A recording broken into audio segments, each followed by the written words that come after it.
Iran's supreme leader Ayatollah Ali Khamenei is dead following that major attack by the U.S. in Israel. Ali Khamenei is indeed dead. 86-year-old Ayatollah Ali Khamenei is dead.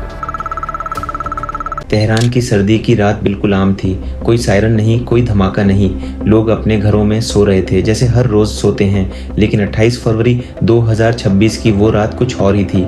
सुबह के 6:32 थे जब America और Israel की joint air campaign ने Tehran के दिल में एक ऐसा स्ट्राइक किया जिसने मिडिल ईस्ट का नक्शा ही बदल दिया। निशाना कोई मिलिट्री बेस नहीं था बल्कि इस्लामिक रिपब्लिक का सबसे बड़ा चेहरा था, अयतोल्लाह अली खामेनेई। 86 साल का वो नेता जो 37 साल तक ईरान पर राज करता रहा था, उस रात अपने ही दफ्तर में मौजूद था जब मिसाइलें गिरी। कुछ ही घंटों में दुनिया को पता चल गया। ईरानी स्टेट मीडिया ने खुद पुष्टि की कि सुप्रीम लीडर शहीद हो चुका है। उसके साथ उसकी बेटी, दामाद और पोती भी उसी हमले में मारे गए।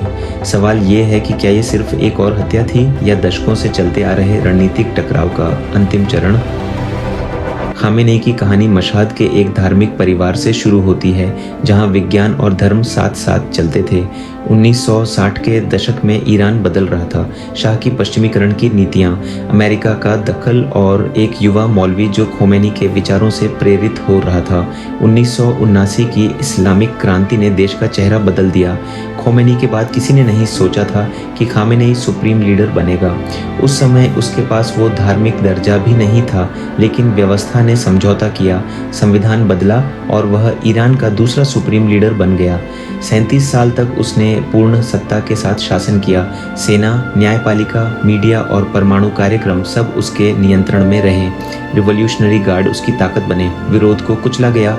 2009 का ग्रीन मूवमेंट हो या 2022 के प्रदर्शनों की लहर, दुनिया के लिए खामेनेई सिर्फ ईरान का नेता नहीं था, वह एक्सिस ऑफ रेजिस्टेंस का कमांडर था। हिजबुल्लाह, हमास, सीरिया और हूथियों तक फैला नेटवर्क। अमेरिका के लिए वह आतंकवाद का सबसे बड़ा प्रायोजक था और इजराइल के लिए अस्तित्वगत खतरा। 2026 तक ईरान और पश्चिम के बीच तनाव परमाणु बम की तरह फ्यूज हो चुका था। 2015 का परमाणु समझौता टूटा, प्रतिबंध लौटे और ईरान ने संवर्धन बढ़ाया 3.67% से 60% तक, और हथियार स्तर बस एक तकनीकी कदम दूर था। पूरे मिडिल ईस्ट में प्रॉक्सी युद्ध जारी थे, सीरिया, यमन, इराक, लेबनान और गाजा। जून 2025 की 12 दिवसीय जंग के बाद हालात और खराब हुए। फरवरी 2026 में जिनेवा में बातचीत चल रही थी, ओमान मध्यस्थ था और 26 फरवरी को ब्रेक थ्रू की घोषणा हुई। 2 दिन बाद तेहरान पर बम बरस पड़े। हमले का महीनों से प्लान बनाया गया था। लक्ष्य तेहरान का हाई सिक्योरिटी रिहायशी परिसर था जहां खामेनेई अपने करीबी सहयोगियों के साथ बैठक कर रहा था। सुबह 6:32 बजे सटीक हमले हुए और परिसर लगभग पूरी तरह तबाह हो गया। खामेनेई, उसकी बेटी, दामाद और पोती सब मारे गए। लेकिन अभियान यहीं नहीं रुका। 24 प्रांतों में विस्फोट हुए। Tehran, Isfahan, Siraj, Tabriz. Revolutionary guard के शीर्ष कमांडर भी मारे गए। मिनाब में एक लड़कियों के स्कूल पर हमले में 108 लोग मरे। कुल मृतक 201 और 700 से ज्यादा घायल हुए। ईरानी स्टेट टीवी ने घोषणा की कि सुप्रीम लीडर शहीद हो चुका है और ट्रंप ने कहा कि इतिहास के सबसे बुरे लोगों में से एक मर गया। तेहरान की सड़कों पर मिला जुला दृश्य था, कहीं मातम, कहीं जश्न। सरकार ने 40 दिनों के शोक का ऐलान किया, काले झंडे लहराए गए। लेकिन जवाब सिर्फ शब्दों में नहीं था। कुछ ही घंटों बाद ईरान ने मिसाइलों और ड्रोन से जवाब दिया। निशाने पर अमेरिकी ठिकाने और इजरायली शहर थे। हॉर्मुज जलमरुमध्य को असुरक्षित घोषित किया गया, जहां से रोज 20 मिलियन बैरल तेल गुजरता है। वैश्विक आपूर्ति श्रृंखला हिल गई। न्यूयॉर्क में संयुक्त राष्ट्र सुरक्षा परिषद की आपात बैठक हुई। ईरान ने इसे आक्रामकता बताया और तत्काल युद्ध विराम की मांग उठी। वॉशिंगटन में प्रतिक्रियाएं बंटी हुई थीं। कुछ ने इसे अवसर कहा तो पेंटागन के भीतर निकास रणनीति पर सवाल उठे। मॉस्को और बीजिंग ने संयम की अपील की। तेल के दाम $100 प्रति बैरल की ओर बढ़ने लगे। मुद्रास्फीति और वैश्विक अर्थव्यवस्था पर एक और झटका पड़ा। अब सबसे बड़ा सवाल उत्तराधिकार का है।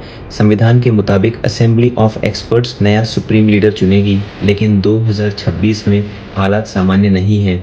जिन संभावित उत्तराधिकारियों की बात थी वे भी मारे जा चुके हैं। 3 संभावनाएं सामने हैं। व्यवस्था का जारी रहना, किसी मध्यमार्गी मौलवी के साथ सेना का सीधा नियंत्रण जिसमें IRGC सबसे मजबूत दावेदार है, या फिर शासन परिवर्तन जो गृह युद्ध और विघटन का जोखिम लाता है। 9 करोड़ की आबादी, कई जातीय और धार्मिक विभाजन, केंद्र कमजोर हुआ तो देश बिखर सकता है।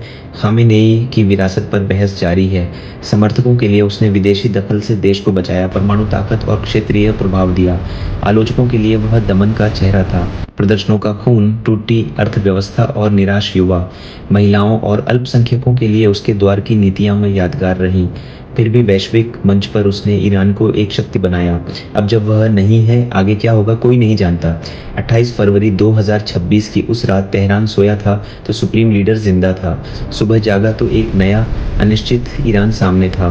37 साल का एक युग खत्म हुआ, लेकिन जो शुरू हुआ है वह और भी जटिल है। सत्ता का शून्य, सैन्य नियंत्रण का खतरा, तेल संकट और परमाणु भविष्य की अनिश्चितता। यह सिर्फ एक मौत नहीं थी, यह एक भू राजनीतिक भूकंप था और इसके झटके अभी बाकी हैं। देखते हैं कल क्या लाता है। Thanks for watching, subscribe to my channel, good bye.